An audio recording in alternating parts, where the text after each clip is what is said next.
Olá, pessoal, sejam todos bem-vindos novamente ao Vida em Equilíbrio, esse podcast que é para você, para informar, para inspirar, para transformar.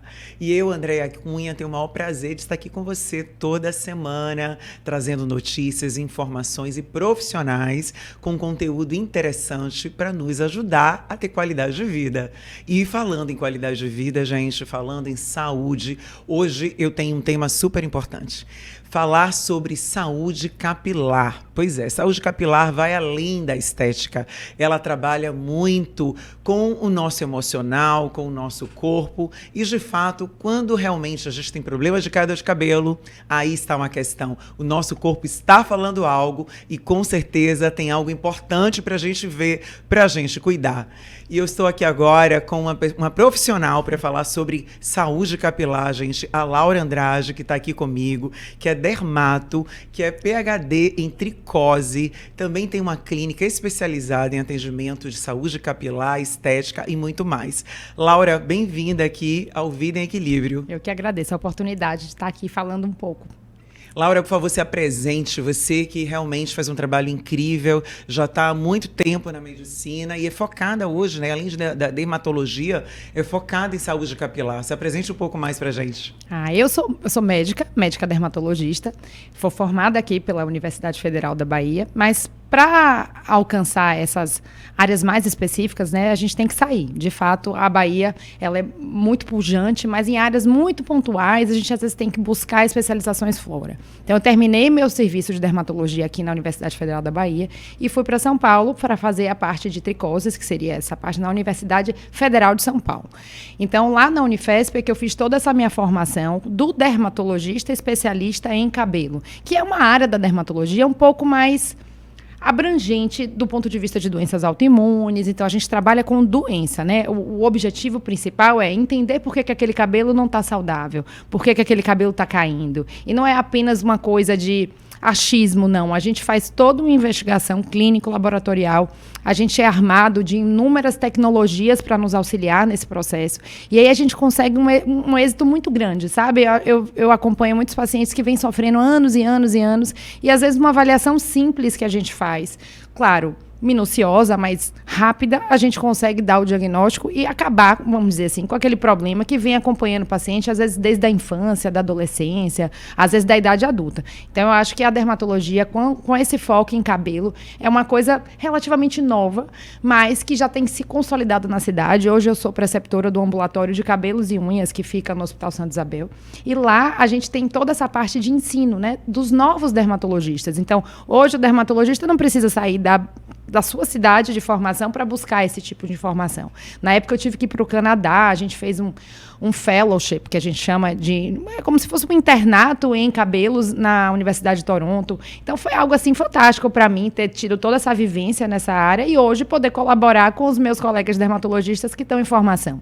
Nossa, muito bacana isso, né? Porque isso só nos ajuda. Pois porque não tem uma mulher que não tenha problema, né? Que passe, pelo menos, por um período de queda de cabelo, né? E existe realmente, assim, eu acredito que no seu consultório é uma procura muito grande. Eu acho que a palavra, né, a frase mais dita é: doutora, meu cabelo está caindo. E existe vários porquês, né? Então, assim, a gente tem ali a questão rápida do cabelo, que eu sei que tem ciclos de queda de cabelo, mas também tem problemas muito mais sérios, né, doutora? Muito mais que vem realmente acontecer com a queda maior. E quando é que é isso realmente é sério, quando é muito grave e quando é a rotina daquele ciclo capilar? Qual a diferença disso? Eu gosto de falar um pouco assim, de forma analogia, né? Então, o cabelo ele vai ter fases. Especialmente na mulher, ele vai ter um tempo de crescimento muito longo. Tem mulheres que vai ter tempo de crescimento de 12 anos. Então, você vê aquelas pessoas com cabelos muito longos. E tem aquelas pessoas que não. Vão falar, nossa, doutora, meu cabelo não cresce. E tudo bem. A fase anágena, que seria essa fase de crescimento, ela pode variar de 2 a 12 anos. Então, tem gente que vai ter uma fase anágena curta. Então, o cabelo realmente não passa muito do ombro. E tem aquela pessoa que não, que se deixar, o cabelo desce e fica muito comprido. Então, essa fase, ela pode ser interrompida por por fatores externos. E é isso que normalmente gera essa queda que traz o paciente no consultório. Então, essa queda mais marcante, mais sofrida, que o paciente realmente acha que está perdendo o cabelo inteiro, ele normalmente vem por questões exógenas que interrompem esse ciclo. As mais comuns, assim, seriam pós-infecciosas, pós-cirurgias de grande porte, pós certos medicamentos. Então, durante a nossa avaliação dermatológica, a gente tem que fazer um papel de detetive mesmo. Então, a gente vai conversar com o paciente, sua queda começou exatamente em que mês? E daquele mês, vamos voltar 3 meses atrás. Porque se o ciclo capilar, para ele mudar, ele precisa de um tempo. O cabelo, ele está preso. Ele precisa se modificar anatomicamente para ele conseguir soltar. Esse processo de modificação anatômica leva 90 dias. Então, o que é que ocorreu há 90 dias atrás? E isso que é esse túnel do tempo que é tão difícil. O paciente, às vezes, acha que é aquele shampoo que ele está usando agora. Sim. E, na verdade, tem a ver com a medicação que ele tomou há 90 dias atrás para uma dor de coluna. E acredito que até fatores emocionais também, né? Hormonais devem ter aí essas consequências também. Exatamente. Aí, pronto. Aí, quando a gente vai tentando examinar o que ocorreu naquela época, tem os fatores de exclusão. Claro que existem patologias, medicações como hormônios que podem entrar e interromper esse ciclo. Então, basicamente assim, você tem que olhar para o passado para tentar entender o que está ocorrendo com o cabelo no presente. E uma vez que a gente entra no caso, a gente só consegue, de fato, entregar algum resultado 90 dias para frente. Então, eu não consigo entregar para o paciente imediatamente. Mas se ele for paciente, de fato, a gente consegue ter um resultado bem bonito no médio prazo. É isso. Qual é esse médio prazo que vocês dizem assim? Quanto tempo ele dura esse tratamento? Se a paciente tiver uma doença do cabelo, que é diferente dessa queda, que é uma queda transitória, benigna e autolimitada, de fato ele vai ter que fazer um acompanhamento contínuo. Claro que ele vai ter momentos de exacerbação, que ele vai estar um pouco pior, momentos que ele vai estar um pouco melhor, mas o tratamento ele tem que ser contínuo. Eu faço uma analogia à hipertensão arterial, à diabetes, a distúrbios da tireoide. Então o paciente tem que ser visto continuamente para ele conseguir performar bem aquele cabelo. Porque existe uma condição anatômica no fio que torna ele mais sensível e por isso ele se miniaturiza. É a condição mais comum, que seria a alopécia, que a gente chama de alopécia androgenética. Então, ela comete 80% dos homens e 40% das mulheres. É algo muito prevalente. Sim. Então, muitas vezes o paciente está achando que o cabelo está caindo, mas, na verdade, ele não está caindo. Ele está miniaturizando. E isso a gente consegue, através de instrumentos e exame clínico, diferenciar com certa facilidade. Então, se o motivo que ele acha da queda é uma miniaturização, o tratamento é crônico e contínuo. Se o motivo não, foi um fator exógeno, ela utilizou um hormônio, ele fez uma cirurgia ou utilizou uma medicação para dor, que às vezes mexe um pouco com esse ciclo, uma vez interrompido esse insulto, o cabelo tende a voltar normalmente em 9 meses. E aí, por isso que ocorre certas soluções milagrosas. Isso, muitas pessoas vendem coisas e usam da boa-fé do paciente, né? Sim. Que ele acredita que, de fato, foi determinada gami, foi determinada dica, foi um shampoo que ela utilizou. E não, a gente não consegue mexer no ciclo capilar. A gente consegue colocar que venha um cabelo melhor. Mas eu não consigo atuar no passado, se o insulto foi há 90 dias atrás. Então, às vezes, existe todo um imaginário popular que você está fazendo agora vai impedir que o cabelo caia. Não, você pode fazer que esse cabelo venha bom. A nova leva de cabelo, né? Que seria e assim. O cabelo, ele modifica depois de um tempo, a questão de idade? Eu acredito que sim, né? Principalmente períodos de hormônio, né? Que uma queda de hormônio, com certeza deve modificar o fio, né? Com certeza. A gente estima que a partir dos 45 anos seria uma idade cronológica que você passa a experienciar o processo de envelhecimento capilar. Claro que não vai ser para todo mundo 45. É algo mais ou menos essa média de 5 anos para frente ou 5 anos para trás. Mas é bem marcante. Então, assim, o paciente, ele nasce, né? Vai ter aquele primeiro ciclo capilar do bebê carequinha. Aí ele vai ter aquele cabelo da infância, que normalmente é um cabelo que cresce bem, que é cheio. Aí normalmente entra a adolescência.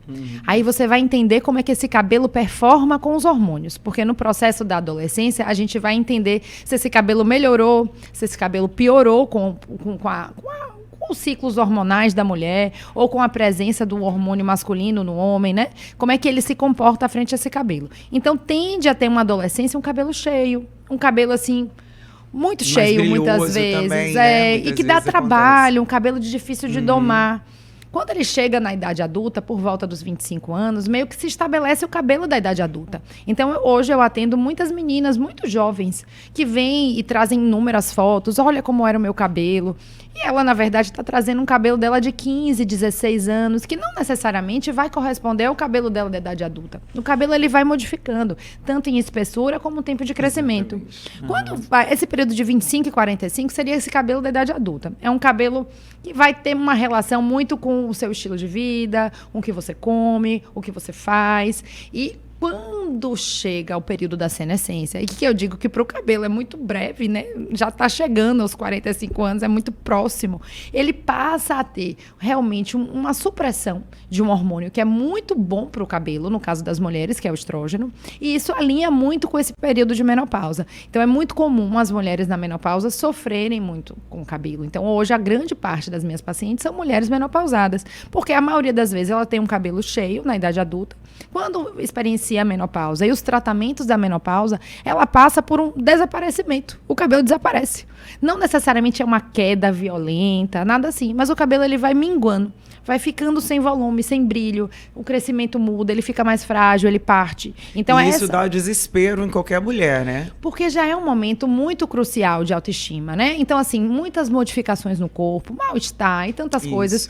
E se você não procurar ajuda, né? Que eu acho que, assim, o mais importante é você estar fazendo um acompanhamento médico. Porque aí o médico vai te ajudar em todos os sintomas, inclusive no cabelo.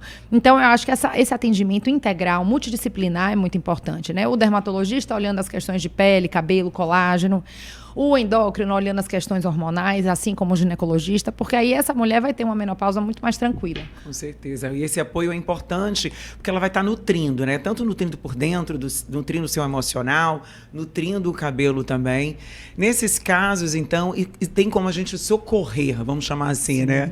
Essa mulher que está na menopausa, ou essa pessoa que precisa dessa ajuda, através de medicamentos, seria isso, ela também teria que ter um comportamento também, né? Teriam hábitos novos para ser adquirido, e novos comportamentos, que eu digo assim, porque a gente tem mulher, principalmente, usa muita escova, né? Seca o cabelo, então a temperatura, acredito que contribui muito para a queda, demais, né, doutora? E principalmente o ressecamento. Então, essa mudança, né, além de ter um processo de alimentação, você também tem que ter um comportamento diferente perante a isso? Sim, eu acho que a melhor palavra é o equilíbrio, né? Então, o cabelo, ele gosta de equilíbrio. Então, qualquer coisa, por exemplo, uma dieta que o americano gosta de falar, crash diet. Então, aquelas dietas muito restritivas, né? Vai ter um impacto no cabelo muito ruim, tanto do ponto de vista estrutural, como do ponto de vista de queda. Então, no momento atual que vivemos, essa questão das canetas emagrecedoras e tudo era outro isso... ponto que eu ia te perguntar. A influência disso. Nossa, isso pra gente que trabalha com isso, tá sendo assim um caos. Então, assim, pessoas que nunca experienciaram nenhum problema com o cabelo, perdendo peso muito rapidamente, e a gente às vezes via isso em cirurgia bariátrica, mas não frente a uma medicação de tão fácil uso, né? Às vezes o paciente utiliza de forma, às vezes, autônoma, e nem imagina que isso pode acontecer. Mas então, acontece, então, nos casos de uso das canetas, a queda de cabelo?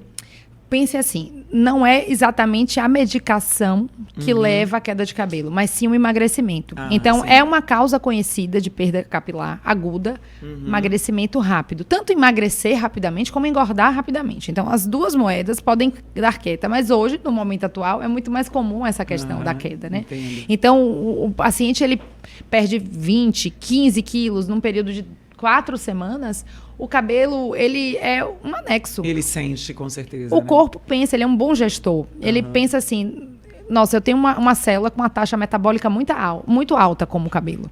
Eu vou desligar quem? Eu vou desligar o cabelo ou a medula óssea produzindo sangue? Então, ele desliga ele começa prontamente. A atacar, né? E salvar o que importa. Salvar o que importa, porque ele imagina que aquele indivíduo está evoluindo com uma carência mesmo, né? Que não está uma carência nutricional. Então, eu acho que nesses momentos, o que você tem que pensar é que tem que ter saúde.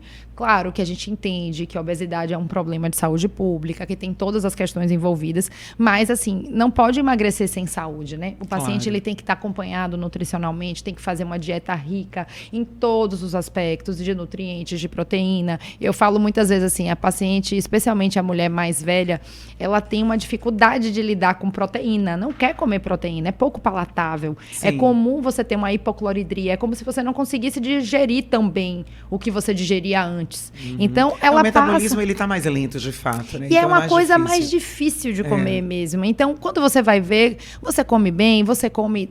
o que é que você come de proteína? A maioria delas come muito pouca proteína. Então, não vai sobrar para o cabelo. O corpo está preocupado em produzir articulação. Ele não está preocupado em produzir cabelo. O cabelo é o extra do extra. É o brilho, é o toque a mais. É o supérfluo.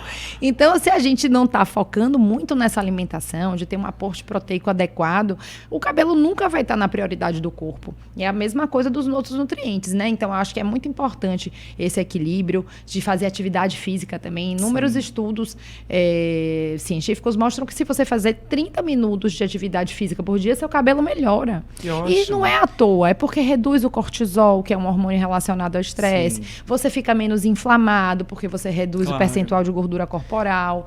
Você tem uma atividade externa produzindo vitamina D. Você é uma pessoa mais feliz, porque a gente sabe como mexe com o humor a questão da atividade física. Então, assim, o cabelo, ele gosta de você feliz. Ele gosta de você saudável, né? Se cuidando, né? E eu acho que é por isso que tem todo esse imaginário popular. Quando alguém perde o cabelo, assim, é muito impactante. Então, a gente tem doenças autoimunes do cabelo que elas têm índices de qualidade de vida equiparados a pacientes que estão vivendo uma quimioterapia. Então, o paciente, na verdade, está bem, vai viver, não tem nenhum problema de saúde crucial. Ele tem uma doença autoimune que impacta no cabelo, então, muitas vezes, ele evolui com a perda capilar total.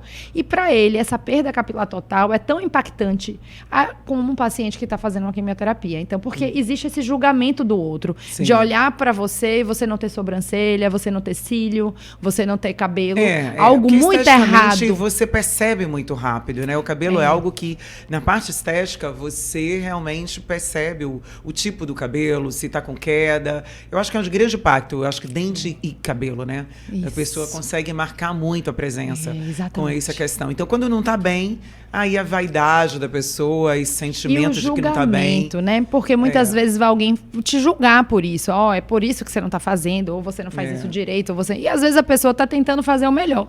Ele acha realmente, muitas vezes orientado que aquilo era o melhor para ele. E, na verdade, não era por aí. Era um outro caminho que ele devia tomar. Ele, às vezes, tem uma doença mesmo e não está sendo diagnosticado. É uma coisa que a gente experiencia todos os dias e em todas as classes sociais. Porque hoje eu tenho a oportunidade de atender pacientes com acesso a qualquer tipo de intervenção e trabalho também no sistema público de saúde, vivenciando mulheres com as mesmas questões. E quando eu falo mulheres e homens também. Eu ia até te perguntar, existe hoje uma procura e um problema maior com as mulheres com homens, com essa questão de queda, saúde capilar? No meu serviço, ambos os serviços que eu trabalho, eu percebo que às vezes os homens que frequentam o nosso serviço são homens vaidosos com o cabelo. Eles não necessariamente são vaidosos no todo o resto. Sim. A questão dele é cabelo. Porque muitas vezes é um filho de uma pessoa careca, é o único da família que não perdeu o cabelo. E aí ele já imagina como ele vai ficar no processo de envelhecimento e ele não quer. Ele se aterroriza com a possibilidade de evoluir como algum familiar próximo. E eu já ouvi isso algumas vezes no consultório. O problema não é ser careca. O problema é ser careca tão cedo. Eu não queria ser careca aos 22, aos 21. É difícil para mim ter confiança para poder arrumar um emprego, para ir para minha faculdade, para me relacionar, entendeu? Então, essa coisa do cabelo realmente dá uma quebrada no paciente quando ele não está se sentindo 100% bem com o cabelo. Nesse caso, especificamente do homem, né? Que ele já vem com essa condição familiar, né? Com essa, vamos dizer assim, essa hereditariedade já. Sim. Existe como ele trabalhar para poder, pelo menos, ter pouco mais de tempo, né? Muito. Tipo, alongar isso para não tão cedo, né? Deixar mais tardio ou não? Ou ele consegue até parar, nesse caso, não ter esse problema? Existem medicamentos que a gente chama que são medicamentos modificadores da história natural de doença. Sim. Então, o paciente, se ele não for tratado, ele vai evoluir de uma maneira. E se ele for tratado e manter o tratamento, que eu acho que esse é o grande desafio, porque eles estão até dispostos a tratar, mas por um tempo. Eles não entendem, às vezes, que a doença é crônica. E que enquanto ele for um homem rígido, que vai ter níveis muito altos de testosterona, a gente estima isso que em torno dos 55 anos corre uma andropausa. Então, às vezes eu converso com esses rapazinhos que chegam para mim no consultório com 18 anos, eu falo assim, é uma decisão muito difícil, mas eu preciso que para você manter o seu cabelo, você deve tratar até os 55 anos, no mínimo. Então é constante esse tratamento. ele é crônico. E esse é o desafio. O grande desafio da gente, assim, os dermatologistas, eles não têm dificuldade de diagnóstico, não têm dificuldade de saber qual é o remédio. A nossa dificuldade é que o paciente faça o tratamento. Porque a aderência é crucial. E ele tem que ser para sempre. E o cabelo acaba sendo atropelado por outras questões. Às vezes você tem uma questão gastrointestinal, você vai ter uma outra questão de ortopédica. Larga tudo, esquece desse cabelo. E aí, quando ele quer correr atrás, eu não consigo colocar ele onde ele parou. Eu vou colocar ele já não pior. é o suficiente, né? Não, porque ele perdeu aquele fio inicial que ele tinha, veio um novo fino, e para eu melhorar um fino, não é a mesma coisa de eu manter um fio bom que ele tinha antes, né? Existe diferenças de quedas de cabelo e quedas de fio? É a mesma coisa? Quando a gente estava falando sobre os métodos de calor, acabou que eu não terminei. Então, eu acho que é importante para a gente diferenciar queda de quebra. Isso. Então, a queda é o que algumas vezes o paciente chega para mim e fala: eu tô com aquela pontinha branca no fio. Aquele é um fio telógeno. Em outras palavras, para mim que sou especialista na área, eu entendo. Esse cabelo demorou 90 dias para se soltar. Se ele se modificou e fez essa bolinha branca, nada mais me diz que o insulto que fez essa queda foi posterior. Quando o paciente chega para mim com aquele... Mas significa que é um pouco mais saudável do que o normal ou que ruim? O processo fisiológico foi respeitado. Sim, então é um processo natural do próprio ciclo do cabelo. Do próprio do ciclo. Então foi algo que entrou no ciclo, interrompeu e o cabelo caiu. Quando o paciente chega, às vezes, com aquele cabelo, eu tenho que examinar de um a um. E é comum, eu recebo sacolas e sacolas de cabelo. Nossa. Tem pacientes que mandam pelo correio. E eu adoro, eu tenho um microscópio, eu olho com todo carinho. Fio, ele pode te trazer um resultado diferente? A gente faz essa análise, a gente tem um exame que a gente faz que chama tricograma, justamente para avaliar a haste, né? Então, às vezes, eu preciso avaliar como o cabelo está dentro da pele e como é essa haste. Tem pessoas que nascem com alterações primárias de haste, que fazem o cabelo partir, por exemplo. Então, a grande diferença ele está partindo porque ele tem uma alteração genética que faz partir, ou não, é uma mulher que usa muito secador, que ela faz progressiva e ela faz luzes. E seca o cabelo todos os dias com um secador muito quente, faz escova, usa a escova giratória. Então, existem esses danos de haste externos que promovem a quebra, que é completamente diferente da queda. Então, quando a gente faz essa avaliação, a gente acaba vendo cada questão, porque o paciente, ele chega lá, meu cabelo está caindo, mas às vezes ele não sabe, está caindo ou está quebrando. E aí, muitas vezes, ele já começou a tentar corrigir, colocando alongamento e fazendo inúmeras técnicas que existem hoje, que aí vão gerar mais um problema, que é a alopecia tracional. Então, acaba que é muito comum o paciente ter 3 questões. Às vezes, ele tem um dano de haste, ele tem uma alopecia e ele tem um dano externo, que seria uma alopecia tracional. Nossa. E a gente tem que, nesse equilibrista, eu brinco, eu falo assim, eu faço uma redução de danos. O que é mais importante para você? Ser lisa, ser loura, ser... A vaidade, até que ponto ela pode pesar em relação à saúde, né? O que a gente pode negociar aí? Sim. O que é inegociável? E o que é negociável? Então, dentro do negociável, eu trabalho, porque eu não estou ali para julgar, eu estou para ajudar. Claro. Então, eu nunca vou ser aquele profissional que vou falar, você fez isso, você fez aquilo. Não, de jeito nenhum. A gente quer, isso é importante para você, você precisa disso. A maneira da gente reduzir um pouco o impacto do que você está fazendo é esse caminho. Você topa, mas é contínuo. Não dá para você parar, tem que ser contínuo, porque na hora que você parar, você vai perder tudo que você ganhou. E eu acho que essa é a grande dificuldade do cabelo, que é a aderência. A questão do alimento também, ele é tão... A gente comentou aqui, você trouxe que o alimento também, a alimentação é importante. Demais. Mas, por exemplo, pessoas que não comem carne, né, proteína, ela tem uma grande ela tem mais probabilidade de perda de cabelo e até a questão da anemia, por exemplo. Bom, são 2 temas bem importantes. Então, quando eu penso que cabelo é proteína, quanto maior o aporte proteico que eu tiver, melhor o meu cabelo vai estar servido. Não necessariamente pacientes vegetarianos, veganos, eles vão ter queda de cabelo para isso. Sim. Mas frente a uma queda de cabelo por questões exógenas, ele vai ter um pouco mais de dificuldade de construir um cabelo tão bonito e tão brilhoso quanto. Ele pode conseguir? Pode, mas às vezes um volume, é isso que eu falo, tudo é volume. Às vezes a pessoa vai comer uma média de 10 gramas de proteína por refeição. 10 gramas de carne é pequeno, é fácil. Agora, 10 gramas de tofu, 10 gramas para você colocar a proteína no tofu para dar 10 gramas. É um volume de brócolis. Sim. Então, é uma quantidade que não é real. Então, por mais que o paciente tente, ele precisa de um apoio nutricional. Então, às vezes eu falo, eu sou vegetariano, você precisa de um nutricionista que garanta que você tenha o aporte proteico adequado para o seu tamanho e peso. Porque não vai ter cabelo... Seria carne vermelha o ideal ou não tem essa proteína assim tão específica? Eu digo, a carne vermelha ela é muito mais fácil de você conseguir essa proteína. Mas, em compensação, ela tem mais gordura. Então, tem risco cardiovascular. Sim. Então, assim, enfim... É o equilíbrio, É o equilíbrio. Eu acho que, na verdade, é você não ter nada muito restrito. O cabelo detesta a restrição. Então, claro que se você puder comer carne vermelha, para o cabelo vai ser bom? Vai. Mas tem toda a questão inflamatória. Então, se você realmente ficar obeso, comer carne vermelha, risco cardiovascular, tudo isso tem que ser pesado. Mas se eu tivesse que escolher, para mim, eu preferia, né? Porque eu vou ter mais certeza que com um pequeno aporte, ele tem uma quantidade de proteína que dá e sobra para ele fazer cabelo, né? Com certeza. Está mais saudável, né? E a questão da anemia que eu te perguntei também. Como é esse caso? A anemia é uma coisa que até entre os dermatologistas existe esse ruído. Então, assim, alguns pacientes chegam para mim, o meu problema do meu cabelo é porque eu tenho ferritina baixa. Então, isso é uma coisa que a gente ouve constantemente em consultório.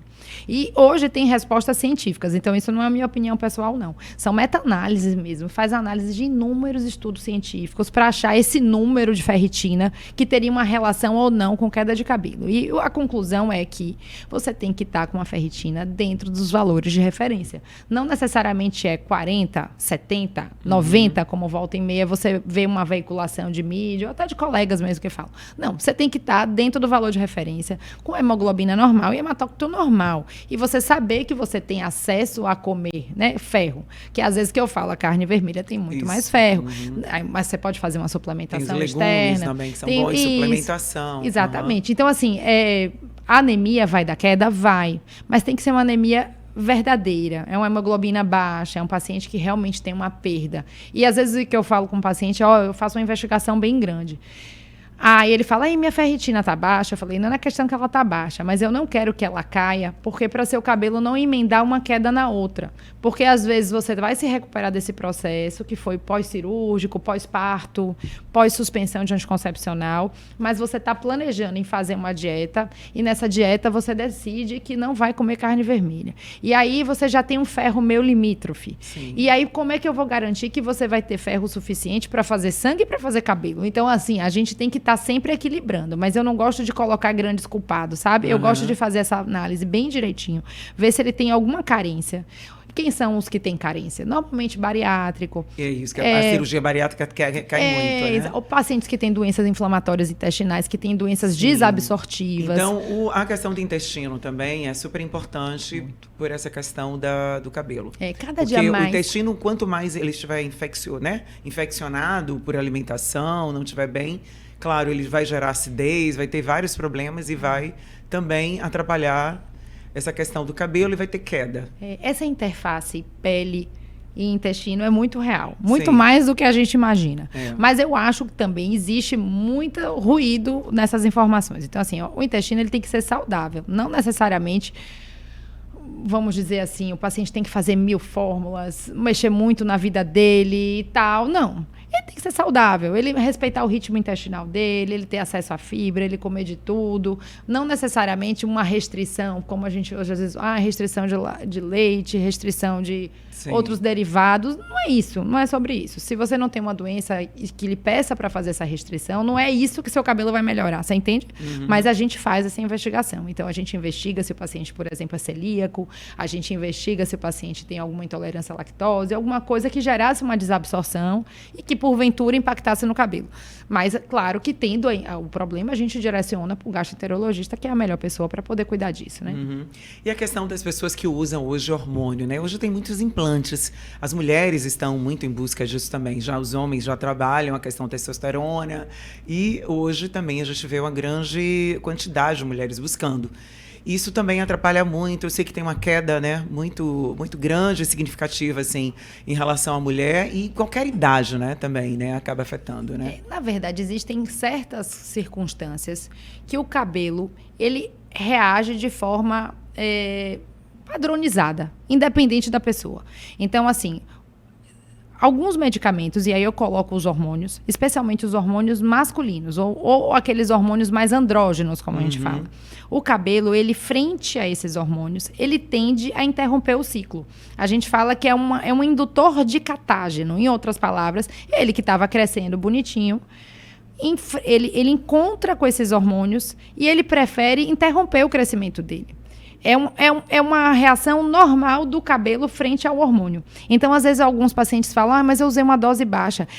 Não tem dose, não tem tempo e não tem via. Então, pode ser uma dose muito baixa, pode ser por um dia ou por 10 anos, pode ser por qualquer via que você imaginar, oral, tópica, por gel ou por implante, que se você for sensível ao hormônio, e a maioria das pessoas o cabelo ele vai se ausentar. Vai se ausentar todo? Não, claro que não. Ele tem uma função biológica de cobertura, de proteção. Então, normalmente, o paciente entra nesse processo que a gente chama de eflúvio, que é uma média de você perder em torno de 20% a 30% dos fios. Só que pense que se o paciente usa hormônio continuamente, ele vai estar fazendo um eflúvio em cima do outro. Então, ele meio que não normaliza. Aí a gente chama essas condições, né, que seriam eflúvios agudos de repetição associada a hormônio exógeno. E é a realidade da reposição hormonal. Então, a mulher, às vezes, ela não tem alopécia. Ela só tem sensibilidade ao hormônio presente na reposição hormonal. E isso vai impactar para ela, porque ela não tinha esses hormônios antes. Um belo dia, eles chegam para ela e aquele cabelo que ela tinha cheio, que não dava problema nenhum, que era uma coisa que edificava ela muito, né?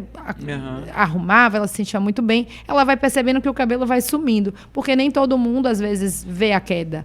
Às vezes, você só vê que aqui está um pouco mais vazio, você vai tentar prender... No volume, né? A Xuxa, elas falam assim, eu dava...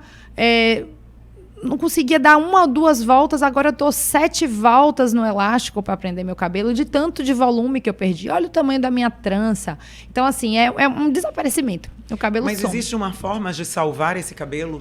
Ela já tem o uso da testo, usa, né, também pela necessidade da questão da menopausa, porque tem a reposição hormonal. Então, existe como fazer algo paralelo a isso? Não, com certeza, é isso que eu falo. Eu acho que, assim, a gente está aqui para ajudar. Tem tratamento, né? Porque, com assim, certeza. dá medo, né? Tipo, meu Deus, não tem mais jeito, né? Existem agora medicações... já era, eu vou ficar sem cabelo.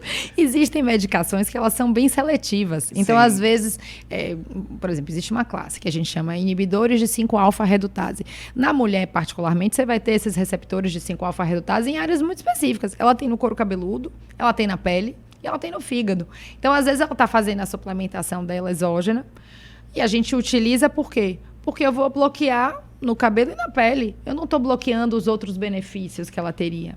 Então, assim, isso é uma via de atuação. Existem aqueles antiandrógenos, em geral, que a gente usa. Esses já são mais amplos. Eu vou atuar no mecanismo chave-fechadura. Então, por exemplo, tem medicamento que ele ocupa o receptor do andrógeno. Então, ele vai lá como se fosse uma chave, fica preso naquela fechadura. Quando passa a testosterona pela essa fechadura, ela não consegue entrar, porque tem uma chave lá. Então, tá bloqueado. Tá protegida. Então, eu uso algum desses bloqueadores, que não vai bloquear todos os receptores. Mas é a suplementação, nesse caso, desse tratamento?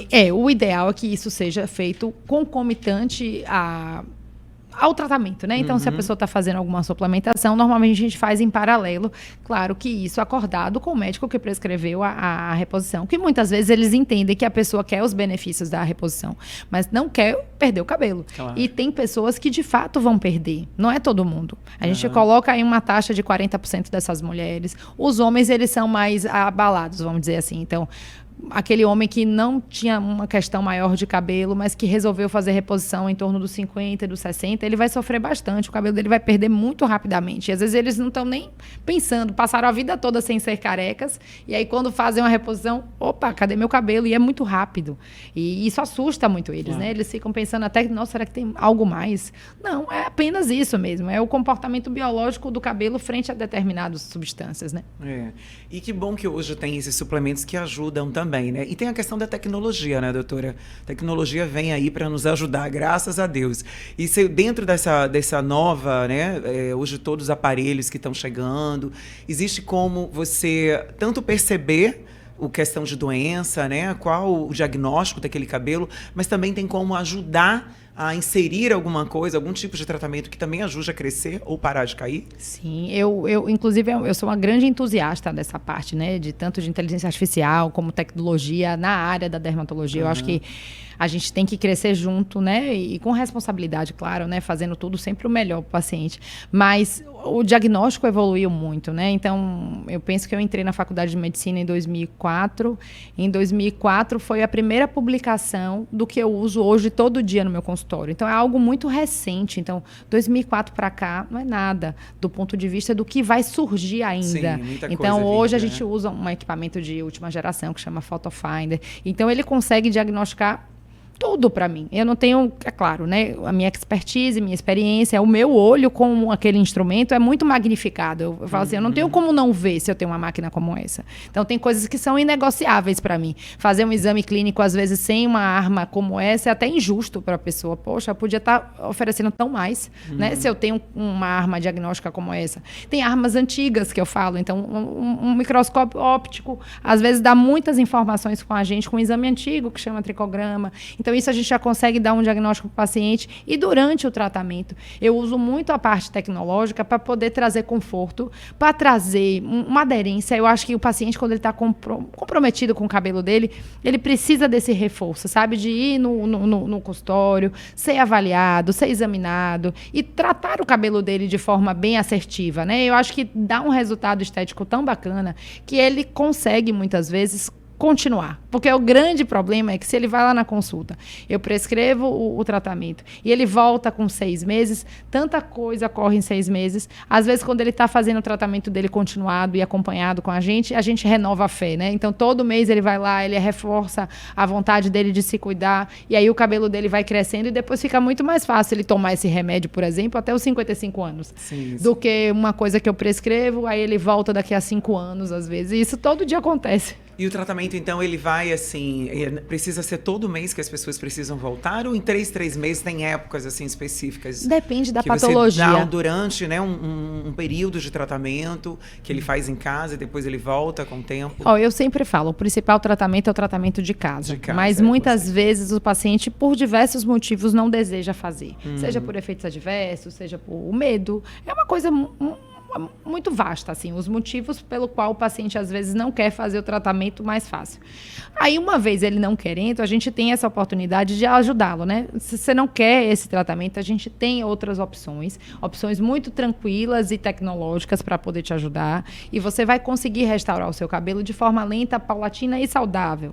Só que você tem que manter em casa. E essa é a minha grande luta. Não adianta eu te entregar o cabelo que você queria e você tocar fogo nele 3 meses depois. Né? Vai ter que é o equilíbrio. Ele tem que manter. O tratamento ele é. E esse é o grande desafio para todo dermatologista que atua nessa área de cabelo.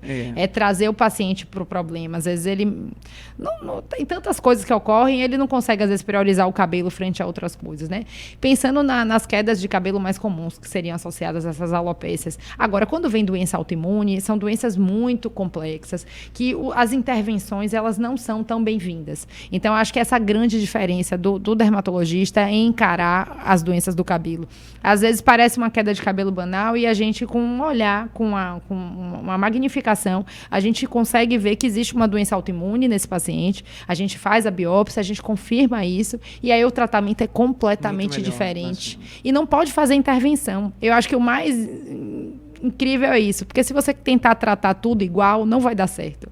É muito individual. Então, cada pessoa vai ter uma doença, cada um vai ter uma abordagem, e é muito importante esse diagnóstico. Porque se ele passa a vida toda fazendo inúmeras coisas aleatórias, sem um diagnóstico preciso, ele não vai ter sucesso. Agora, em relação ao Covid, acredito que muita gente, né, deve ter se queixado com queda de cabelo. Pelo menos eu ouço algumas pessoas que tiveram Covid e falam que tem esse sintoma de sempre estar caindo o cabelo. Isso realmente é mito, é verdade? Acontece mesmo das pessoas que tiveram Covid? Ou também as que todo mundo, né, que passou por essa fase tomou a vacina? Está mais associada a quem teve ou quem tomou a vacina? Na prática, o que a gente sabe é que qualquer infecção aguda e grave pode fazer uma queda de cabelo. Então, Covid foi a infecção que todo mundo teve no mesmo período ao mesmo tempo. Alguns até não souberam, né? Se teve ou não, de fato. Né? E aí foi uma coisa muito comum, porque 90 dias após uma infecção, ocorre uma queda de cabelo. Então, eram muitas pessoas tendo infecção e muitas pessoas tendo queda de cabelo associada à infecção. E também, né? E na questão do Covid, tinha um tratamento com corticoide. Então, a gente sabe hoje que o corticoide também é um indutor de catágeno, então faz o cabelo cair.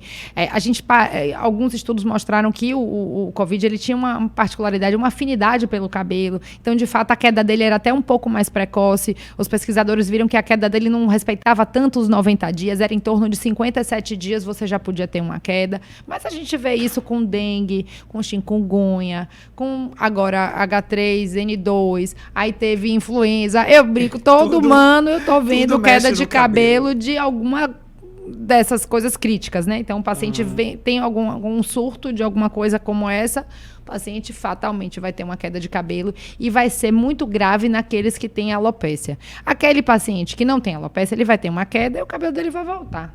Agora, aquele que tem alopécia, não. O cabelo meio que afina, perde crescimento, parece transparências. E aí, por isso que o diagnóstico é importante, porque ele tinha um tempo muito exíguo para tratar e ter um resultado bom.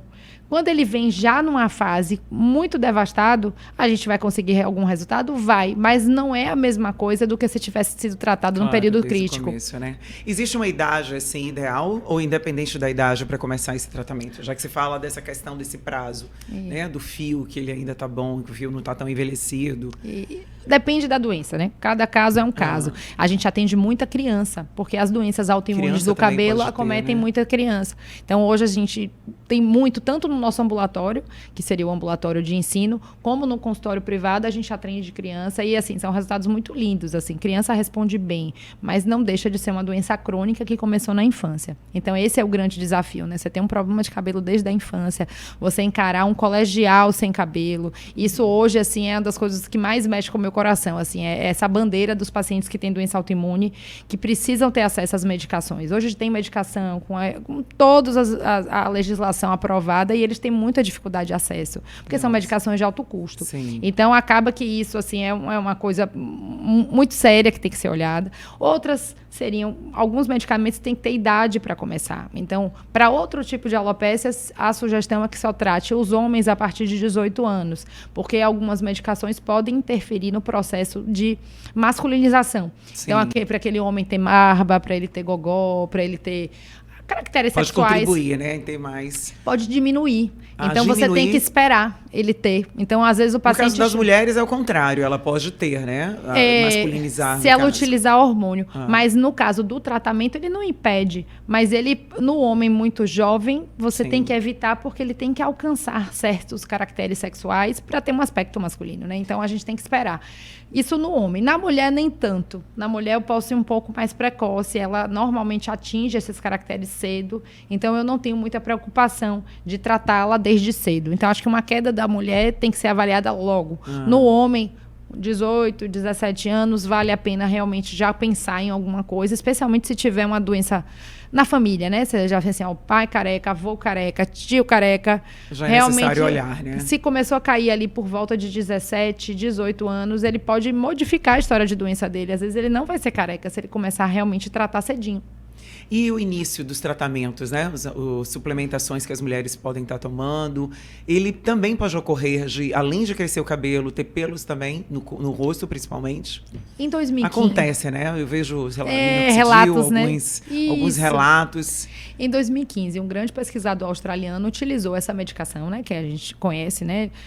Como é um antihipertensivo. E esse antihipertensivo, ele tinha o oral. E o efeito colateral dele antigamente era hipertricose. Então, o paciente que usava para pressão arterial desenvolvia uma hipertricose. Então, a indústria desenvolveu ele de forma tópica e era utilizado por muitos anos de forma tópica.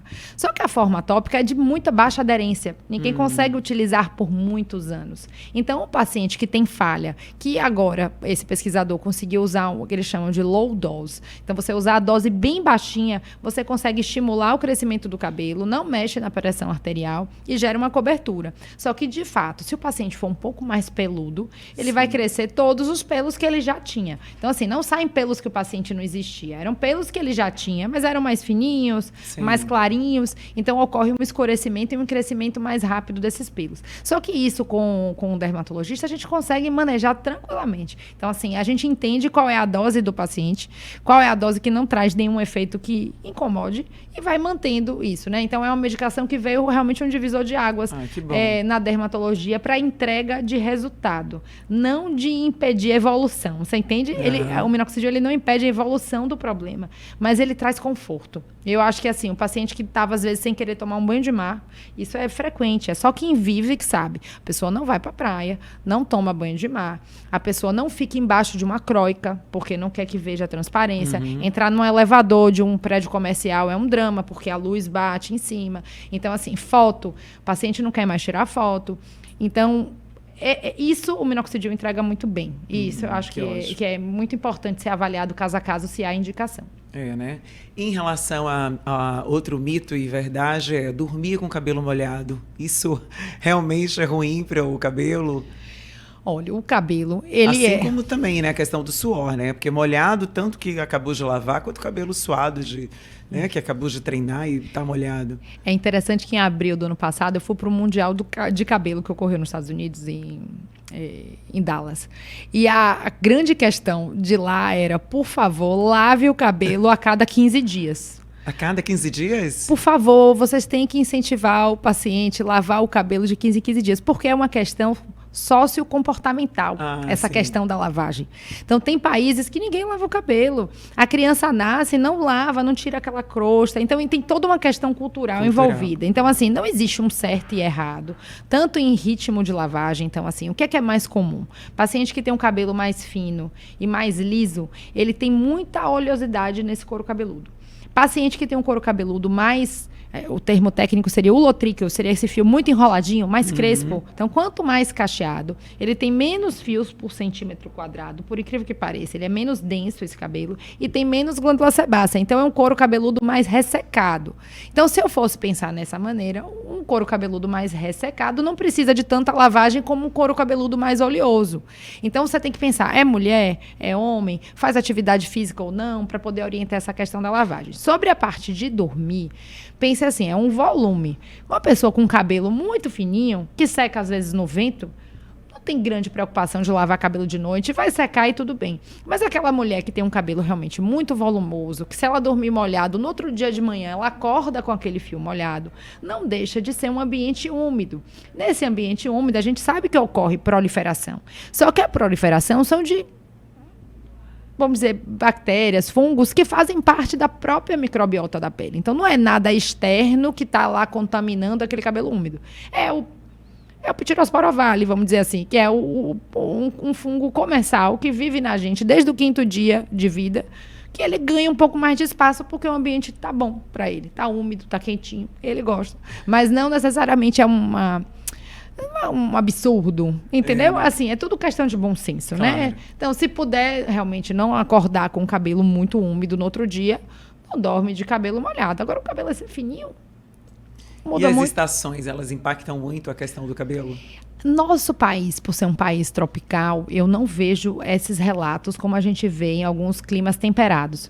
Mas, assim, a gente sabe que alguns mamíferos têm essa questão da muda de pelo, né? Então, você vai ver urso, vários animais peludinhos, eles perdem o pelo. Por que pareça, o ser humano e o porquinho da Índia, eles não têm essa questão da muda.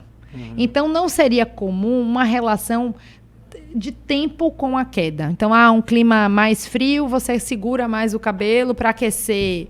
E no verão, você teria uma perda para poder refrescar. Não ocorre isso no ser humano como ocorre nos outros animais. Mas a gente entende que existem questões relacionadas à radiação UV, que podem gerar um pouco de queda. Então, se o paciente, por exemplo, vai para uma praia, sai de lancha, queima o couro cabeludo todo, é comum gerar uma inflamação e ter uma queda. Mas não é necessariamente pela estação do ano, é pelo dano solar ao couro cabeludo. Mais ou menos isso. Calor, né? De repente, com certeza você vai suar A mais oleosidade cabelo, pode aumentar um pouco, isso. mas uma oleosidade causada por um calor não é suficiente para dar uma queda. Agora, eu percebo que em alguns ambientes, realmente, o meu cabelo muda. Por exemplo, aqui em Salvador é mais úmido. Então, o meu cabelo ele se comporta de um jeito. Quando eu vou para São Paulo, meu cabelo se comporta de outro jeito. Tem muita gente que Parece gosta. que ele fica mais trabalhado, né? É muito engraçado. A questão da umidade vai mexer com frizz. Sim. Então, mais ou menos, isso tem relação com carga eletrostática. Não necessariamente com queda, com quebra, entendeu? Sim. Nosso cabelo é cheio de cargas eletrostáticas. Se você fizer qualquer experiência Claro, infantil, você vê. E, de fato, algumas coisas você mexe, o cabelinho sobe. Então, essa questão da umidade tem relação com carga eletrostática. Não necessariamente com... a questão de lavar menos, a qualidade da água. Eu ouço isso muito no consultório. Sim. Essa água de tal lugar é muito ruim para o meu cabelo. Não tem um trabalho científico que correlacione com dados de água. Então, eu não posso falar do ponto de vista científico nada a respeito, entendeu? Mas volta e meia as pessoas falam isso. Tem, assim, como as pessoas podem tratar melhor, então, seu cabelo? Tem algumas dicas que você pode trazer aqui pra gente? Eu acho que, assim, tentando resumir, o cabelo ele não gosta de extremos. Então, tem uma dieta equilibrada, durma bem, porque, de fato, a melatonina, que é um hormônio que é produzido durante o sono, ele tem uma relação com o ciclo capilar muito positiva, ele estimula o crescimento. Tente manejar estresse. A gente não consegue evitar estresse, mas a gente sabe manejá-lo. Então, a depender da situação, você tem que usar a estratégia, seja meditação, seja atividade física, seja o que for, para manejo de estresse. Porque pico de cortisol tem um efeito muito negativo para o cabelo. Então, aquela pessoa que estoura por tudo, que vive... sofrendo, tendo sintomas mesmo de estresse, tremores, ansiedade, isso, claro que vai mexer com o cabelo. Então, são aqueles estresses que a gente chama de estresses extrahabituais, de fato, não vão fazer o cabelo. Então, a questão alimentar, não pode ter restrição, de preferência ter uma dieta muito rica em proteína. E quando for fazer, vamos dizer assim, alguma suplementação, alguma intervenção, se o cabelo para você for uma questão, tipo assim, ai meu Deus, eu amo muito com o meu cabelo, eu não quero perder meu cabelo por nada, se eu perder meu cabelo, eu não sei o que serei. Vale a pena fazer uma avaliação, porque às vezes o paciente vai se submeter a uma cirurgia bariátrica, isso vai impactar muito no cabelo dele. Fazer uma consulta pré-bariátrica é interessante. Paciente que vai fazer terapia de reposição hormonal. Ele precisa saber se ele tem alopécia, porque às vezes ele tem alopécia, mas ele não sabe. Aí quando introduz a terapia de reposição hormonal, abre a alopécia e ele fica devastado. Então acho que super vale a pena uma avaliação prévia para você ter saúde nesse cabelo, né? Alguns tratamentos, então tratamentos normalmente de dores crônicas, cirurgias de grande monta, tudo isso vai impactar bastante no cabelo. Então, se o cabelo for uma questão muito crucial para a pessoa, vale a pena fazer uma avaliação prévia, porque essa avaliação modifica muito o resultado dos insultos. Então, se você tiver tratado com seu cabelo todo certinho, a chance de você ter uma queda volumosa reduz. Você pode ter uma queda, mas não vai ser um desastre. O cabelo tende a voltar e dá tudo certo. Ai, que bom. Em relação à caspa, né? Normalmente as pessoas que tendem, elas têm a ver com a alopécia, com a doença não necessária. Não necessariamente, né? Isso é uma pergunta... Porque pode ser, às vezes, até cuidado mesmo, né? Zelo com o cabelo, limpeza, higiene. A maioria das vezes, especialmente no nosso país, as pessoas são muito limpas. As pessoas tomam muito banho, as pessoas lavam muito cabelo. Então, assim, não é uma realidade pra gente isso, como a gente vê em outros países, que os pacientes não tomam banho, não lavam o cabelo. Aqui, não. A lavar... Eu acho que por ser uma questão de calor, né? Calor, acaba praia. Cultural, sabe? Verdade. Essa coisa do indígena, de tomar muito banho. Isso é uma coisa brasileira. Então, assim, a gente é meio que assim, um outlier nessa questão. Então, assim, a dermatite seborreica, normalmente, que a gente enfrenta no consultório, não é por falta de lavagem. Dificilmente é. Normalmente é um paciente ou que está vivendo um estresse agudo, ou que, de fato, tem algum distúrbio endócrino que gera uma oleosidade maior. E aí você faz um tratamento e normalmente resolve. Mas, salvo o paciente que usa muito creme, algumas mulheres, elas usam muito creme para modelar. E acaba também não enxaguando também. Eu acho que eu vejo isso, né? É isso que, às vezes, externo... bem, acaba e usa muita coisa e passa muito perto do couro cabeludo. Sim. O couro cabeludo, ele não gosta desses irritantes, né? Então, o condicionador, por exemplo, é algo muito irritante para o couro cabeludo. O condicionador é só para pegar nas pontas. Se você passa o condicionador perto da pele, ele pode fazer uma dermatite, pode fazer uma irritação. Isso vale para esses leave-ins, todas essas coisas. Não são coisas para se encostar no couro cabeludo. São coisas para se encostar na haste. Isso tem total diferença. O pH aqui é claro. Aqui é outro. O índice de irritação daqui é muito facilmente irritável. Então, a maioria dos pacientes com dermatite seborreica não vão ter queda. A dermatite seborreica, em geral, é uma condição simples. Claro que se é uma dermatite de grande monta, o paciente desenvolve uma condição que a gente chama de pseudotiamiantácea, faz uma crosta branca, assim. Isso sim, o cabelo chega e enrola, às vezes sai parecendo um dread, perde um tufo, mas volta. Tratada a condição, volta. E não é uma condição definitiva. E os cabelos brancos, né? Existe, claro, a consequência da idade, mas também tem como evitá-los? Tipo, fazer algum tipo de tratamento que você evite um pouco, né? Dê mais saúde. Essa é uma pergunta de $1 milhão. Eu acho que assim, todo mundo quer saber. Existe uma grande pesquisa a respeito. Hoje a gente sabe que sim, tem medicamentos que revertem a canice, né? Que seriam que o cabelo que é branco volta a pigmentar. Mas normalmente são tratamentos para câncer. Então eles são medicamentos muito fortes. Então não tem cabimento, vale, né? Ninguém nem pensar em alguma hipótese e utilizar isso para colorir o fio. Tem tudo a ver com o estresse oxidativo. O melanócito, que produz o pigmento, ele tem alguns ciclos. Então, isso tem uma relação genética. Normalmente, pacientes que têm cabelo branco muito cedo têm uma história familiar de cabelo muito cedo, de cabelo branco. E alguns que não têm, a gente vê que tem uma relação com estresse. De fato, o cabelo branco tem uma relação muito maior com o estresse do que a queda propriamente dita. Sim. Então, a pessoa está vivenciando um momento de estresse muito grande, com sintomas. Então, não é aquele estresse que eu estou chateada. É um estresse que eu estou tremendo.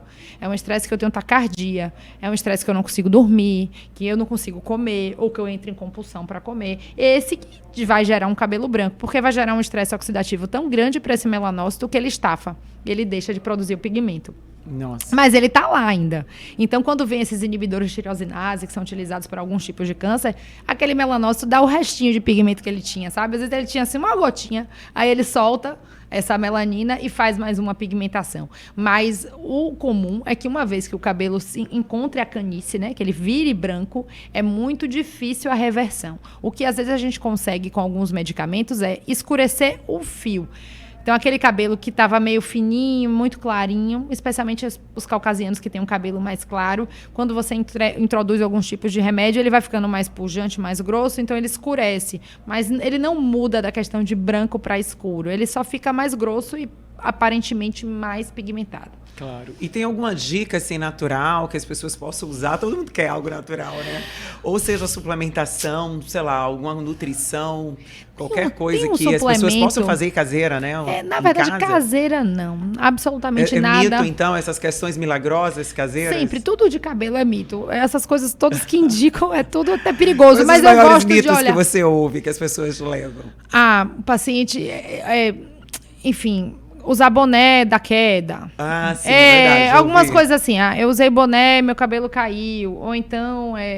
Que tá abafado, alguma coisa assim. Abafado, como se algo assim pudesse impactar no cabelo. Não, o que de fato impacta é tração. Então, se por exemplo, uma pessoa de um serviço militar que utiliza o cabelo sempre na mesma posição, por anos seguidos, ele normalmente perde essa orlazinha e faz uma alopécia conhecida como alopecia tracional.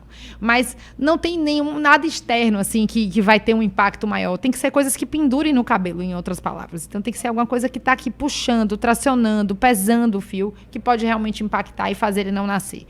Nada que, por exemplo, você bote por cima, capacete, volta e meia eu ouço falar isso. Usei capacete. Não tem nenhuma relação. Agora, o corte com máquina pode dar algumas foliculites. E essas foliculites, em alguns pacientes, podem fazer queloides. Então, hoje a gente orienta, né? Paciente que tem cabelo muito crespo, que raspa, a gente pede para, às vezes, tentar cortar em tesoura. Porque se ele corta com máquina, ele vai fazendo um trauma contínuo e vai fazendo foliculites e vai perdendo o cabelo. Então, assim, sim, mas tem relação com trauma, você entende? Tem que ser algo que traumatize, que balance aquela haste. Aquela haste tem que ser movimentada. Não uma coisa que você bota e tira. Uma prisilinha, por exemplo. Eu já vi uma paciente que a vida toda prendia o cabelo do mesmo jeito. Ela desenvolveu uma alopécia na área que ela colocava a prisilha no mesmo local. Paciente com cabelo muito grande, que não consegue ficar com o cabelo soco, prende e bota uma prisilha aqui. Ela desenvolve uma alopécia na área que ela coloca a prisilha. Mas tem uma relação com peso e tração. Não necessariamente nada, nenhum milagre, nada que... É tudo muito ciência. Cabelo é bem científico. Ele não é assim... sensível a esses modismos, não. Né? E aí você vê que a gente tem um monte, né? Um monte de crença, a gente acredita que tanta coisa vai atrapalhar o cabelo e cada vez mais você mostra que tem a ver realmente com o comportamento, né? A forma que a gente tá com a saúde. Cabelo é saúde, além da questão, claro, a estética, ele vai aparecer bonito ou não, de acordo com o equilíbrio que você está dando para sua alimentação, como você falou, né? O cuidado do seu corpo, o sono. Então, gente, cada vez mais aí cuidar de cabelo é cuidar da sua saúde, é cuidar da sua qualidade de vida. Está muito associada. Agora, doutora, muito bom falar sobre isso. Sim, continue. Eu quero também dicas a mais. Você perguntou de uma curiosidade, que aí eu me lembrei. De fato, alguns anos atrás, alguém trazia alguma coisa sobre aromas. E a gente, como médico, às vezes muito incrédulo, falava, não, óleos, aromas... Essenciais, óleos essenciais? Inicialmente, eu incrédula e muitos especialistas imaginavam que não tinha nenhuma relação. Mas, recentemente, um grande pesquisador da Inglaterra, ele descobriu que existe, sim, uma sensibilidade ao nosso folículo a certos aromas. Então, foi uma pesquisa dupla, né? Um australiano descobriu que existe receptor olfatório dentro da pele do cabelo e não tinha muito sentido. Para que você ia ter um receptor olfatório no cabelo? E depois, um tempo depois, outro pesquisador, utilizando essa pesquisa do outro, viu que, sim, alguns aromas podem impactar negativamente no cabelo. Se é para trazer inflamação ou para fazer queda. Então, de fato, essa questão anterior, que às vezes alguém... Então, se faz queda, algo pode fazer crescimento também, né? Então, a gente ainda está engatinhando nessas pesquisas, mas é uma coisa relativamente recente, que a gente antes achava que era a maior bobagem do mundo, e hoje não. Eu acho que, de fato, esses aromas, esses óleos, podem ter algum impacto, tanto positivo como negativo. No momento, só sabemos que algumas determinadas fragrâncias têm um impacto negativo, inclusive do ponto de vista de doenças autoimunes. Mas, em geral... Você está liberado para usar um shampoo cheiroso, não tem maiores problemas, não. Que bom. Agora, o shampoo, né? A forma que a pessoa vai escolher é o mais cremoso, porque tem alguns modelos, né? Não vou falar marcas, mas qual é o ideal para a gente manter no dia a dia? E é legal também lavar todos os dias? Pois é. Eu sempre tive essa dúvida, viu? Porque eu treino, aí eu digo, gente, hoje eu não vou lavar o cabelo, porque senão todos os dias vai acabar caindo. Sobre primeiro o aspecto do shampoo. A gente fala isso que tem uma relação direta com a experiência sensorial do consumidor. Sim. Na prática, todo shampoo é muito parecido. Ele vai ter um agente limpante, e ele vai ter um agente conservante, e ele vai ter um agente condicionante. Essa mistura é o segredo de cada empresa. Então, cada empresa vai fazer uma alquimia para dar algo que torne aquele shampoo com uma experiência ao consumidor agradável. Então, assim, shampoo que não espuma, para algumas pessoas é terrível. Então, é uma experiência negativa ao consumidor. Então, em geral, o shampoo que espuma muito é bom, especialmente para quem tem cabelo com oleosidade. Ele pensa que aquela espuma ali vai fazer grande diferença, mas existem como limpar aquilo sem fazer espuma também. Então, o shampoo perolado, a pessoa que está sentindo o cabelo ressecado, intuitivamente, ele vai preferir usar um shampoo perolado. Se ele está com o cabelo muito oleoso, ele não vai querer algo perolado, ele quer uma coisa transparente. Então, a indústria é muito safa no sentido de fazer algo, assim, um shampoo que atenda do ponto de vista comportamental ao que o paciente está querendo, o cliente está querendo. Então, essa parte de shampoo é uma coisa muito interessante. Então, eu gosto muito dessa área de cosmiatria capilar, é uma área que eu me interesso muito. E aí, o shampoo tem a ver relação com o seu ritmo de vida. Então, como você me pergunta, eu treino todo dia, eu posso lavar todo dia? A verdade, a lavagem é um dano para o fio. Então, quando a pessoa tem um cabelo que tem danos, seja quimicamente tratado, faz progressiva, seca, tem luzes, você tem que poupar um pouco o seu cabelo da lavagem. O que é diferente do seu couro cabeludo. Seu couro cabeludo, por mais que você... ele precisa ser lavado mais do que sua haste. Então, não é raro eu falar para o paciente usar um produto no couro e outro produto nas pontas. Porque, de fato, ele tem uma dissociação entre a raiz e as pontas. Então, pessoas que treinam muito podem lavar o cabelo todo dia? Podem, mas não com um shampoo muito limpante. Porque se você... Aquela pessoa que desenvolveu o shampoo muito limpante, ela fez um shampoo pensando que você está lavando uma vez por semana. Então, ele vai agir, às vezes, como um detergente. Ele vai desengordurar e vai ressecar muita haste. Se você lava todo dia, não tem tanta sujidade assim. É quase mais para o seu alívio, é sensorial. Você quer se sentir refrescante, né? Então, você usa um agente com menos limpante. Hoje tem cremes de limpeza que tem esse papel. Então, você pode usar o que... Os cacheados muitas vezes usam essa coisa do low pool, que seria justamente para isso. É você limpar sem tanta... Pool seria espuma, né? Sem tanta espuma, sem tanto surfactante, que seria a substância que gera a limpeza, que gera o ressecamento das hastes. Então, é basicamente isso. Se você treina e quer lavar todo dia, pode, mas você não pode lavar com shampoo muito forte. Tem que usar shampoos mais suaves, shampoos para uso frequente. Não pode ser aquele shampoo bonitão, carão, que você comprou no salão, que é aquele shampoo carão, ele está considerando que você lava pouco, não é para você lavar todo dia. E a questão do suor também, né? Quanto tempo, assim, as pessoas podem ficar com o cabelo molhado, suado? Não tem uma... Isso não prejudica o cabelo em nada? Nada. Pense que fisiologicamente nossa pele é Porque preparada. a impressão que dá para quem olha, de fato, é que o cabelo ele tá, né, carregado, sujo. Até algumas pessoas, como você disse mesmo, fica um pouco mais oleoso. Mas isso não prejudica o fio e couro cabeludo. É isso. Tem pessoas que têm cabelo extremamente oleoso e a pele não reclama. Então, ele não tem nenhuma dermatite, não tem eritema, não tem descamação, não tem nada. Mas ela se incomoda com o aspecto estético do cabelo oleoso. Então, às vezes, a gente pode atuar nisso. A gente vai diminuir um pouco a oleosidade desse couro cabeludo para que ela consiga não lavar 3 vezes ao dia. Isso ocorre com a gente no consultório. Paciente, eu não consigo sair de casa sem lavar o cabelo. Eu tenho que lavar o cabelo 2, 3 vezes por dia. Às vezes já tem um hábito, né? Tem gente que tem hábito. O homem mesmo lava toda vez que entra no banheiro. Seja 2, 3, 10, ele vai lavar o cabelo. Mulher, não. Tem a questão de estar arrumada, tem a questão que foi no salão e quer evitar. Então, é muito assim. Você tem que ponderar. Existe uma doença, tem dermatite seborreica? Se sim, tem que lavar mais. Esse couro cabeludo, ele é um couro cabeludo com uma haste quimicamente tratada? Não. Se o cabelo, por exemplo, for curto e ele não tem nenhuma química, esse paciente pode lavar o quanto ele quiser, claro. Não tem perigo nenhum. Você só vai poupar o cabelo para haste. Então, eu penso assim, quando você quer lavar muito, você tem que tratar a haste. Faça um pré-shampoo. Hoje existem várias substâncias vendidas comercialmente que você pode aplicar nas hastes antes de lavar. Eles chamam de pré-pool. Então, é um mercado vasto, assim. E eu gosto, porque eu sou entusiasta dessa coisa de cabelo, adoro, me interesso muito. Então, eu gosto de ver até dos apelos da indústria, né? Olha, tá falando que esse shampoo aqui é para couro cabeludo sensível. E quando eu vou olhar, tá cheio de sensibilizante. Então, assim, a gente tem que ter muito cuidado com o que a gente compra mesmo. Hoje tem vários aplicativos que ajudam. Você faz um escaneamento do rótulo e ele vai mostrar tudo que tem, nossa, se é legal, se não é. Isso é fácil de você baixar no seu telefone. E eles dão uma indicação, assim, né? Poxa, será que isso aqui que eu tô colocando na minha pele é saudável? Isso é bom, viu? Porque a indústria mesmo de cosmético é a que mais cresce no Brasil, muito, né? Então, a gente vê que tem aí... E nós, mulheres, adoramos também. A história que você disse do cheiroso, daquele que é mais perolado, macio. E às vezes a gente não tá fazendo tão bem pro nosso cabelo. A gente pensa que é saudável. Exatamente. E não é, né? E pra nossa pele. Eu acho que assim, a haste vai sofrer, mas eu digo, a haste corta e nasce. O pior é você fazer uma dermatite, é você realmente se sensibilizar, fazer uma alergia.